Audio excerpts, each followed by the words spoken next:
Hello, I'm Max Koch, a researcher based at Lund University. It's a great pleasure to talk to you in relation to the Degrowth Festival in Copenhagen. I would like to talk about three things today. The first thing is that there's basically no alternative to degrowth. The second issue that is the individual norms and values. And the last point, which is what we can do about it. The first thing is that there's basically no alternative to degrowth, especially in our part of the world, in Europe. If we want to take seriously our colonial past, if we want to grapple with social inequality and with the climate emergency, there is no alternative but to embark on a degrowth path as soon as possible. This is basically, as you all know, down to the fact that absolute decoupling of environmental resource use and GDP hasn't happened so far and is unlikely to happen in the future. Having said that, so that there is no alternative to degrowth, I have also done a lot of work on the issues in relation to a great transformation of the society we have in relation to a post-growth future. So I'm a sociologist by trade, and I have learned a lot both about social structures on the one hand and individual action on the other hand. If we think about social structures, that means large-scale institutions we are kind of familiar with, like the labor market, the welfare system, the media, the legal system. All these have either emerged or expanded in the circumstances of the post-war boom in Western Europe. And they are all, you could see them as subsystems, and they are all linked to basically the provision of economic growth at the moment. So we have to take seriously the fact that changing one of these subsystems have repercussions for the others, especially if we change one so central for the overall societal setup, such as the economic system. So this is not to say that we are not trying to, that we are not supposed to change it, not to try to change it, but that it is very difficult and that it has to be planned in a good way. When Milena Büchs and I wrote the book Post-Growth and Well-Being, we couldn't come up with any example where a change of that caliber had been realized under democratic circumstances. The closest we could come up with was German uranification in 1990 and the following years, which was formally a democratic process. But we just should remember what happened there. So there the economic system, the social system and the political system of the then German Democratic Republic changed virtually overnight to the systems of the Western Germany. That means the political system with the party that was always right changed into what we have here, some kind of pluralism. The economic system with the planned economy changed to capitalism and markets, and the social system was actually not so different from the Nordic countries in that it was a universal welfare system to the kind of insurance-based labor market performance-related systems we have in the conservative regime of Western Germany.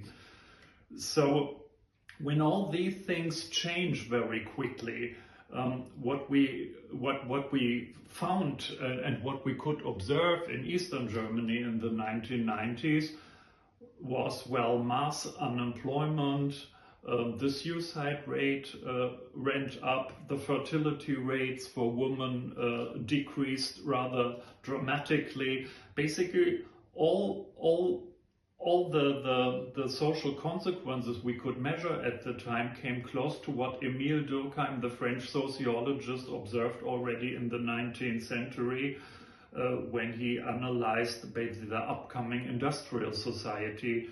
And we could apply his concept of anomy here. Anomy is basically a disbalance and decoupling between the norms and values that people had developed in a certain period, but that do not basically fit anymore with the new times. And that brings us to the second level. So it is one thing and difficult enough to change all these social structures, the institution that I mentioned, like labor market, welfare system, etc., in the same direction, at roughly the same speed, and that means in parallel to each other, so that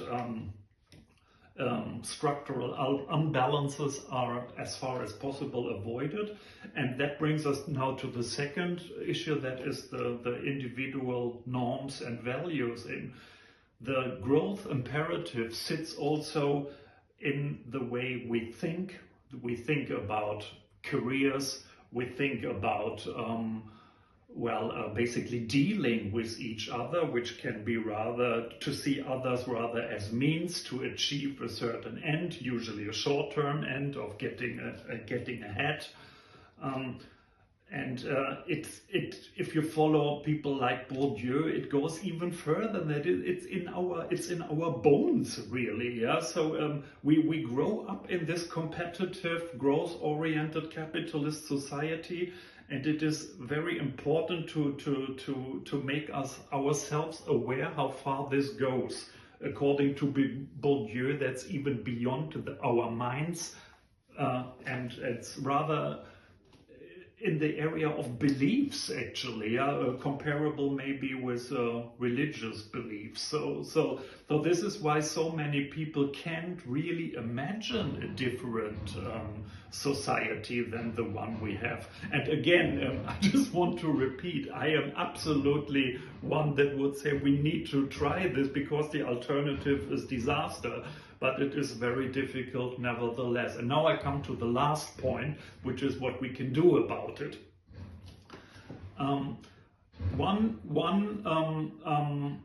If we again follow Bourdieu maybe, so one element for structural change is probably there. That is a massive objective crisis. A crisis of the institutions we know. We have a crisis of the political system, of the economic systems, and I think also of the cultural systems that we have. A lot of people feel in some way that things are not going according to plan. And this is basically where we have to come into play. What we need to do is either create or expand societal spaces where we can actually learn to interact in ways that are different from basically using the elbows, seeing the others only as means to get ahead. And in this, your festival is just a great way, bringing together artists, activists of different kinds of view, researchers, and basically spending 2 days together and learning basically ways to deal with others in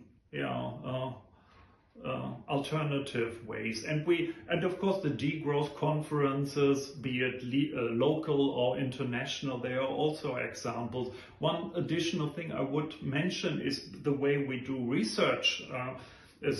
So for example, we in one project we applied the method of deliberative citizen forums, which is basically you talk to people who live in a certain community, how are things done right now, specifically how basic needs, which is a central concept in degrowth, are satisfied at the moment.